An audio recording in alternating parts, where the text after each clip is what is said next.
Good morning, everyone. I'm Dave. Welcome back to the wee hours where I suffer from periodic bouts of insomnia and play games to pass the time. We are back with Iain Livingstone's fighting fantasy Forest of Doom. In the last episode, we found the first half of the dwarven hammer that we're trying to reunite, and now we're gonna see if we can find the second half. I can't imagine it's gonna be any kind of easy. When we left it, we had three ways we could go in the Forest of Doom in Darkwood Forest. We can go west, we can go east, or we can go north. Well, we've kind of favored north, so let's take a shot at west and see what happens there. The path ends at another junction. The way south leads back to the forest, so you decide to head north. Well, I guess we're going north. Alrighty then. Walking quickly along through waist-high grass, you arrive at another junction in the path. Do we wish to continue walking north or west? Well, you know what? Let's give west another shot. Why not? From not too far ahead comes the sharp noise of barking dogs drawing nearer. Suddenly a brown fox with eyes wide open in fear dashes past you running east. The frantic yelping of the dogs gets louder. Do we wish to face the pack of oncoming dogs? Or would we rather just hide in the tall grass?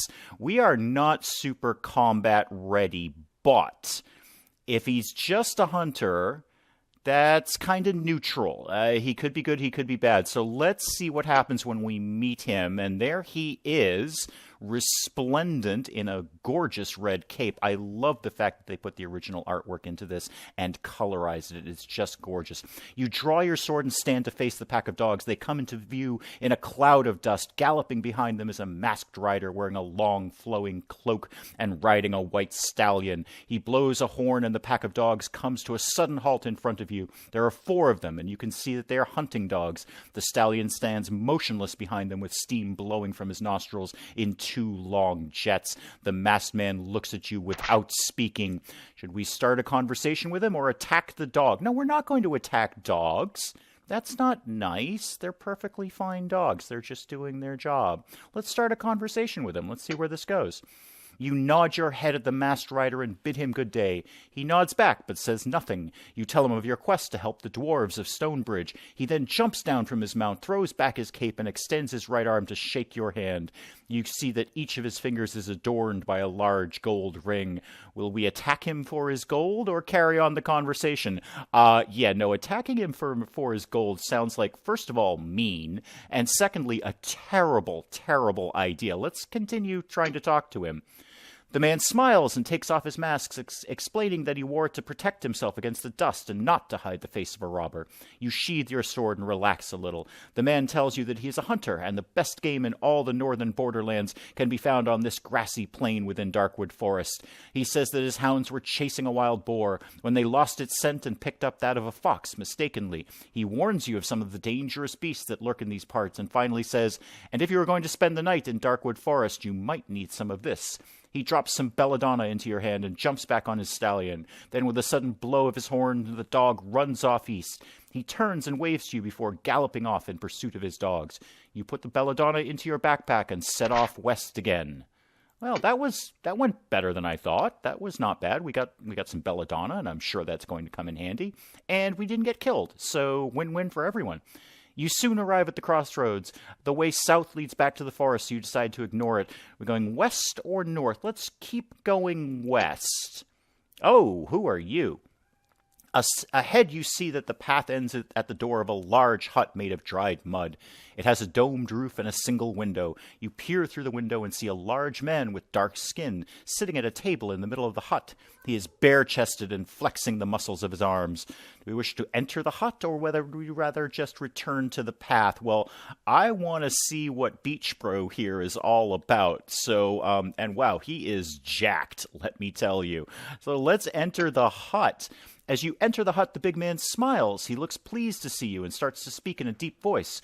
Welcome, stranger. My name is Quinn, and I earn my living by my arms. Would you care for a little wager, perhaps at arm wrestling? Do we wish to accept this challenge, or are we going to politely decline? Well, he doesn't seem like he's going to murder us. He'll probably beat us. I don't doubt that, but I don't think he's going to actively try and kill us, so we'll accept the challenge, sure. Oh, we do have an armband of strength. Yes, Forest of Doom, I do. Oh, my 12-year-old mind is rewarding me again. Yes, we have an armband of strength, thank you. Quinn explains that he will wager some dust of levitation against an item or coins to the value of 10 gold pieces.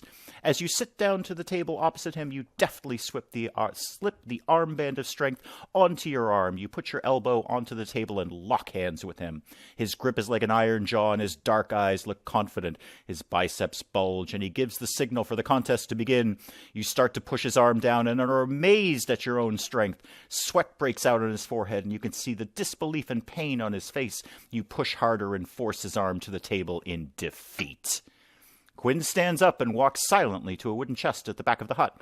He lifts the lid and pulls out a small glass vial. He hands it to you and walks back to the table, where he slumps in his chair looking thoroughly dejected.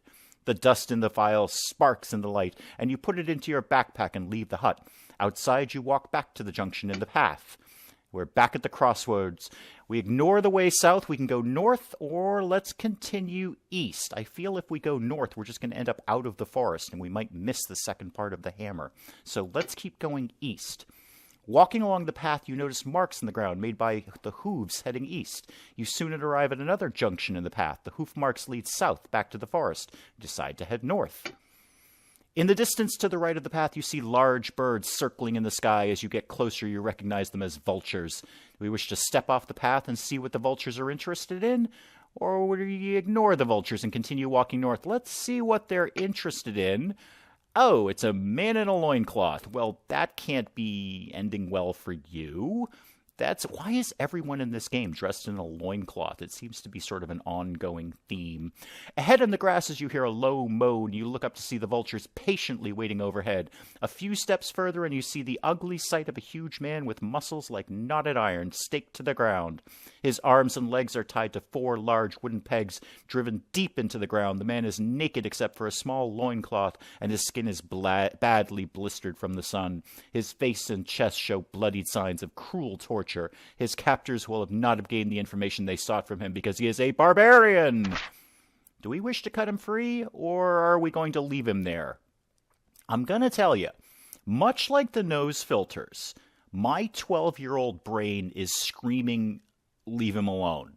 I do not have this book memorized by any stretch of the imagination, although I played it many, many times over 30 years ago. But my 12-year-old brain is saying he's going to attack us if we free him. So reluctantly, loincloth sir, I am going to leave you to your agony. I'm very sorry if you weren't planning on attacking me. I am wicked sorry about this, but no. Gradually, the grass around you becomes shorter as the ground gently starts to rise. Ahead, you can hear the sound of flowing water. Soon, you reach the bank of a slow-flowing river.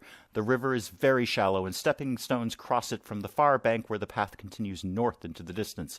Will we cross the river, or shall we wade through the shallow water? Oh, that's kind of 6 1/2 dozen of the other.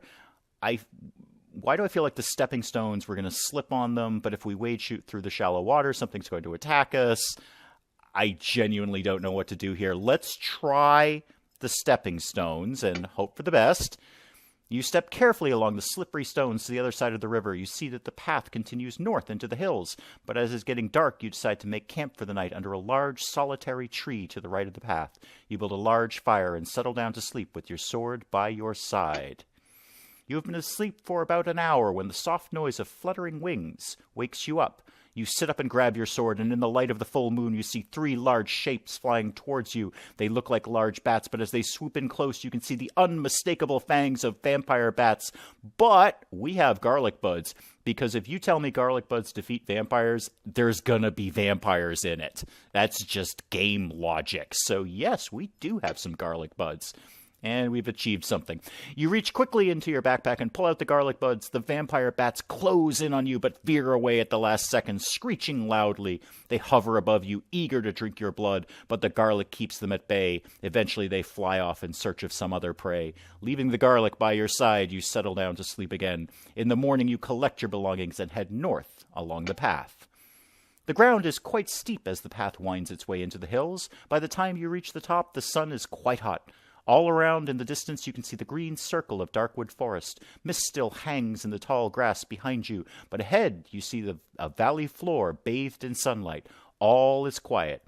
As you start down the far side of the hill, you see a junction in the path. We continue north, or do we go west along the new branch? Let's go west and see what is over there. The path leads along a ridge of a hill and ends at another junction. You see the way south leads back to the river, so I guess we're heading north again. Okay, Forest of Doom, we're going north, I get it. The path runs through a narrow gorge between two hills. You feel vulnerable and draw your sword, expecting to be ambushed at any moment. Unfortunately, because you are concentrating on watching the sides of the gorge, you do not see a small patch of leaves and branches on the path ahead. Your foot goes right through the thin covering of a trap, and you plunge 4 meters to the bottom of the rocky pit. To add to your misfortune, a wooden stake with a sharp tip points out the center of the pit. Oh, we do not have very good luck. This could be the end of this series right here and now. What do we got? What do we got? Oh, our luck has run out. We are unlucky. The point of the stake pierces your leg as you land. You lose 2 stamina points for the fall and a further 2 stamina points for the injury to your leg. Well, I am still alive, technically. Do I possess boots of leaping? I do not. No, I bought the rope of climbing instead.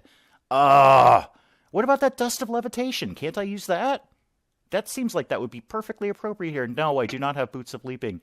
The pit is circular with smooth sides, and you are too weak from your fall to climb out. You call for help, but nobody comes to your aid. You sit down and ponder your fate. After about an hour, you hear a noise overhead. You look up to see the bearded face of a stocky man wearing a fur hat. He looks annoyed. He is a fur trapper, and you have ruined his trap. He shouts down to you that if you expect him to throw a rope down to rescue you, it's going to cost you 3 gold pieces. Failing that, he will take any magical item you care to give him from your backpack. Well, give him the rope of climbing, because apparently that doesn't work. After you would agree to pay off the angry fur trapper, he throws down a rope and you climb out of the pit. Well, why don't I give him one of these things that I've already used? Because Nostromo said that they only work once. So why would I need the armband of strength anymore if we literally just used that? I'd like to give him the rope of climbing. I feel the rope of climbing should have got me out of that pit, but who am I to argue with Iain Livingstone? Not me. I'm going to give him the armband of strength because I have already used that. Yeah, you can have it. Oh, he wants more. Okay. Yeah, no, he doesn't want more. I'm sorry, I was just misreading this. Yes, we have made our payment. You hand over the fee and glare at the unfriendly fur trapper before setting off north again down the gorge. Well, that was an unfortunate encounter. Continuing down the gorge, you see the handle of a sword sticking out from a large rock by the side of the path. Do we wish to try and pull the sword free from the rock, or would we continue walking down the gorge? I guess we're gonna... If this is like some shape-shifting monster, I'm going to be really angry with my 12-year-old self. You take hold of the sword and place your foot against the rock. Oh, it's a skill roll. I'm never gonna do this. Nah, I didn't think so. Yeah. Okay, well, we didn't get the sword. I didn't think we were going to be honest with you. Our skill is terrible. Between the hills, you see the flat green valley floor stretching out ahead and beyond, a sinister wall of trees, Darkwood Forest. On the other side of the trees lies Stonebridge, your journey's end. Arriving on the valley floor, the path ends at a junction. Do we want to head west, or do we want to head east? Well, we will figure that out next time when we pick this up again. Until then, I'm Dave. Thank you, as always, for joining me in the wee hours, and we'll see you next time.